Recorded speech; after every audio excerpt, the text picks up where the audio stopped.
Good morning children, welcome to Praveen tutorial. आज English grammar में narration लेके आया हूँ। वैसे इंट्रोडक्शन इसका दे दिया गया था लास्ट वीडियो में, और आज असर्टिव सेंटेंस का रूल्स मैं बताऊंगा और उसके बाद एग्जांपल्स देके क्लेरिफाई करने की कोशिश करूंगा। थोड़ा ध्यान दीजिए, समझ में आ जाएगा। लोग इसे खास करके स्टूडेंट्स जिनका इंग्लिश वीक है वो बहुत टफ इसको समझते हैं, लेकिन टफ है नहीं। इसमें नंबर, पर्सन और टेंस पर जिसको कमांड होगा, डायरेक्ट, इनडायरेक्ट या स्पीच या नरेशन जो कुछ भी कहिए, इसमें कोई दिक्कत नहीं आएगी। देखिए असर्टिव सेंटेंस जनरल रूल्स मैंने लास्ट वीडियो में बता दिया था। अब इसका स्पेशल रूल क्या होता है तो देखिए, स्पेशल रूल्स थोड़ा ध्यान दीजिएगा। पहला रूल है जो कॉमा, इन्वर्टेड कॉमा। सबसे पहले पहला रूल में देखिए, जैसे से टू है तो उसको टेल में कन्वर्ट कर दिया जाता है। सेज टू है तो उसको टेल्स में कन्वर्ट कर दिया जाता है, और सेड टू है तो उसको टोल्ड में कन्वर्ट कर दिया जाता है। थोड़ा ध्यान दीजिएगा। जो से टू मतलब हो गया, जैसे आई से टू यू या आई से टू हिम। यहाँ से टू के बाद जो है सो ऑब्जेक्ट है। इसका मतलब ये है कि रिपोर्टिंग क्लॉज में अगर ऑब्जेक्ट मौजूद रहे तो से टू को टेल, सेज टू को टेल्स और सेड टू को टोल्ड में कन्वर्ट कर दिया जाता है। अब आगे देखिए, दूसरा रूल है जो कॉमा और इन्वर्टेड कॉमा, ये जो है इसको हटा दिया जाता है। हटाने के बाद यहाँ दैट लगता है, माने इसको क्या किया जाता है, हटा दिया जाता है, न रिप्लेस कर दिया जाता है, माने कॉमा, इन्वर्टेड कॉमा को, और उसके जगह दैट लगता है। और बाकी जो जनरल रूल है, जो टेंस चेंज, पर्सन चेंज मैंने बताया था, वो टेंस चेंज और पर्सन चेंज वो जो है सो वही रहेगा। अब देखिए, जैसे एग्जाम्पल से आपका क्लियर हो जाएगा। अब जैसे पहला एग्जाम्पल नंबर 1, थोड़ा ध्यान दीजिए। एग्जाम्पल नंबर 1 में क्या है, जैसे ही सेड टू मी,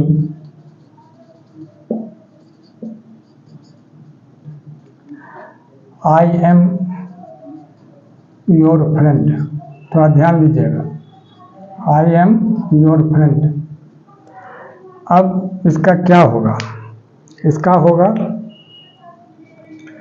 जो ही टोल्ड मी, क्योंकि सेड टू को क्या किया जाता है, टोल्ड में कन्वर्ट किया जाता है, तो यहाँ हो जाएगा ही, और सेड टू के जगह क्या हो जाएगा, टोल्ड, और मी तो मी ही रहेगा। और कॉमा, इन्वर्टेड कॉमा जो है हट जाता है और उसके जगह दैट लगता है, यानी दैट लगा दिया गया। अब आइए पर्सन चेंज में। तो पर्सन चेंज में क्या है, यहाँ फर्स्ट पर्सन है, जो जैसा कि मैं बताया था, जो फर्स्ट पर्सन में जो रहे तो वो सब्जेक्ट के अनुसार चेंज होता है। तो आई को ही के अनुसार चेंज कर देंगे तो क्या होगा, ही हो जाएगा। और यहाँ पास्ट टेंस है, सेड टू है, तो इसीलिए एम का क्या हो जाएगा, टेंस चेंज होकर वाज हो जाएगा। अब योर जो है तो यहाँ सेकंड पर्सन में है, ऑब्जेक्ट के अनुसार चेंज होगा, तो योर को मी के अनुसार चेंज करना है। तो योर का मतलब तुम्हारा होता है, मी माने मुझे, और उससे मेरा हो जाएगा, यानी माई फ्रेंड। और यही जो हो गया इसका, ये डायरेक्ट स्पीच हो गया, और यह जो हो गया सो इनडायरेक्ट स्पीच हो गया। थोड़ा सा ध्यान दीजिएगा। एग्जाम्पल नंबर 1 हो गया। अब देखिए एग्जाम्पल नंबर 2, बस एग्जाम्पल देखते चलिए, क्लियर हो जाएगा। एग्जाम्पल नंबर 2 पे है, जैसे she said to us, you are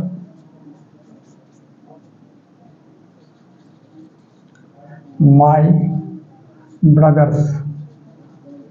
अब देखिए, ध्यान देके थोड़ा सा, इसी सब में ध्यान देना है और कुछ है नहीं इसमें, बहुत ईजी है। अब देखिए इसका क्या हो जाएगा, ये सी और सेड टू के जगह क्या होगा, रूल के हिसाब से टोल्ड, अस का अस हो जाएगा, और कॉमा, इन्वर्टेड कॉमा को जो हटाएंगे तो दैट हो जाएगा। अब यू है यहाँ सेकंड पर्सन में, तो ये ऑब्जेक्ट के अनुसार, अस के अनुसार चेंज होगा। तो अस के अनुसार जब चेंज होगा, अस का मतलब हो गया हम लोगों को, तो उससे सब्जेक्ट क्या हो जाएगा, जो वी हो जाएगा, तो दैट वी, और आर का हो जाएगा वेयर, और माई जो है फर्स्ट पर्सन में है, यह चेंज हो जाएगा किसके अनुसार, सी के अनुसार, क्योंकि सब्जेक्ट के अनुसार चेंज होगा। तो सी का क्या होगा, माई से मेरा हो गया, सी उसका, और लड़की के लिए सी का क्या हो जाएगा, हर हो जाएगा, और यहाँ हो जाएगा ब्रदर्स। और इसी तरह से फिर मैं आगे भी बताने जा रहा हूँ।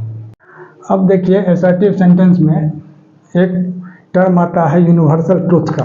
अब देखिए यूनिवर्सल ट्रूथ क्या होता है, थोड़ा सा ध्यान देखें। यूनिवर्सल ट्रूथ, जिसको हिंदी में बोला जाता है त्रिकाल सत्य।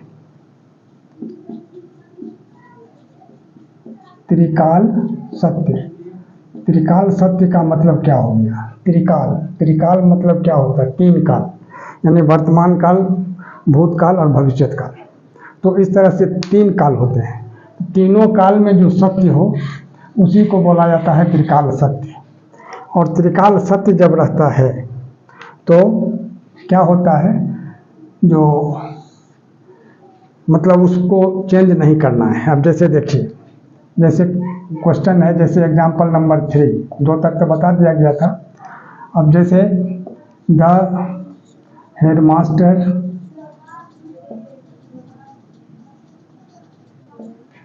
said to the students,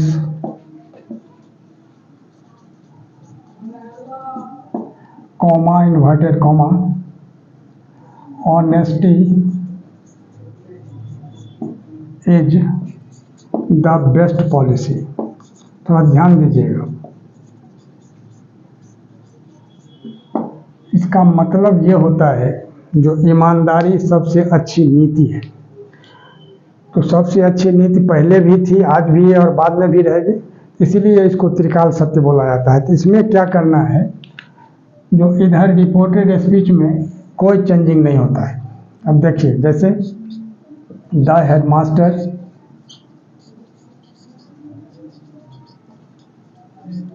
अब सेड टू है, इस सेड टू की जगह तो टोल्ड आ जाएगा, नो प्रॉब्लम। अब द स्टूडेंट्स है, द स्टूडेंट्स लिखा जाएगा, ठीक है। और इसके बाद कॉमा इन्वर्टेड कॉमा की जगह दैट लिखा जाएगा। और ये जो honesty is the best policy, इसमें टेंस चेंज, पर्सन चेंज कुछ नहीं होता है, जैसे है वैसे ही लिख देना है, यानी honesty is the best policy, best policy, ठीक है। Honesty is the best policy, बस इसमें इन्वर्टेड कॉमा सब कुछ नहीं लगेगा, ध्यान देना है। अब एग्जाम्पल 4 देखिए, एक तो और क्लियर हो जाएगा। एग्जाम्पल 4 में क्या है, जैसे he said to me comma inverted comma 2 and 2 make 4।